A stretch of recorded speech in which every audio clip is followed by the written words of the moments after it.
जय मातृशक्ति, जय जिमुत वाहन भगवान।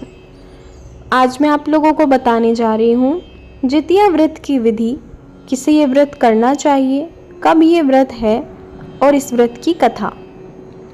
तो जो जीवित पुत्री का व्रत है, यह व्रत विशेषकर संतानों की लंबी उम्र, उनके अच्छे स्वास्थ्य और समृद्धि के लिए किया जाता है।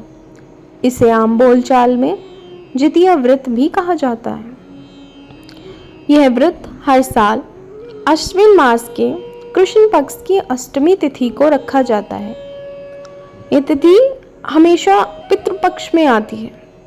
इस दिन माताएं अपने पुत्र की दीर्घायु के लिए कठोर निर्जल उपवास करती हैं। अब जानते हैं कि यह व्रत किसे करना चाहिए। तो यह व्रत विशेषकर संतानवर्ती माताएं करती हैं।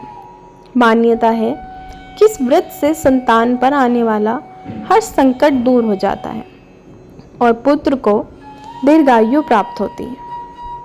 इसकी पूजन विधि में व्रत की जो पूर्व संध्या होती है, उस पर नहाकर पवित्र भोजन करें, क्योंकि इसे नहाए खाए कहा जाता है। अष्टमी तिथि को माताएं निर्जला उपवास करती हैं। एक मिट्टी का दिया जला के भगवान विष्णु और जीमुत वाहन की पूजा करें। फल फूल, दूब, लाल पीला वस्त्र, सिंदूर, अक्षत उन्हें अर्पित करें।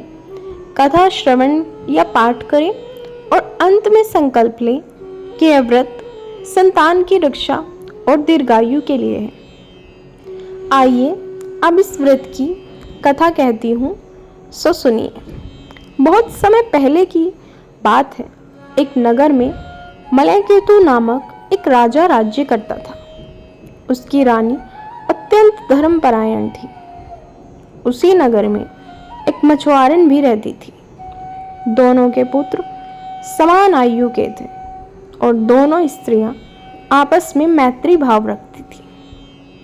अश्विन मास की अष्टमी तिथि आने पर नगर की स्त्रियों ने जीवित पुत्री का व्रत रखा। राजा की रानी ने भी इस व्रत को पूरे नियम, श्रद्धा और आस्था से निभाया। उसने निर्जला उपवास किया, अचानक पूजा अर्चना की, भयानक और संकल्प लिया कि यह व्रत उसने दोनों अपने पुत्र की लंबी आयु खाने की और रक्षा के लिए कर रही है। यह देखकर दूसरी ओर मछुआरे ने तो व्रत तो किया, परंतु उसने लापरवाही की। उसने बीच में ही नियम तोड़ दिया और व्रत को अधूरा छोड़ दिया। के पुत्र को कुछ समय बाद नहीं पा रहा था। एक दिन राजा का पुत्र और मछुआरन का पुत्र साथ साथ खेलने निकल गए। फंस चुका है। खेलते खेलते भगवान वे दोनों जंगल में राक्षस से कहा, यह सब व्रत की शक्ति है।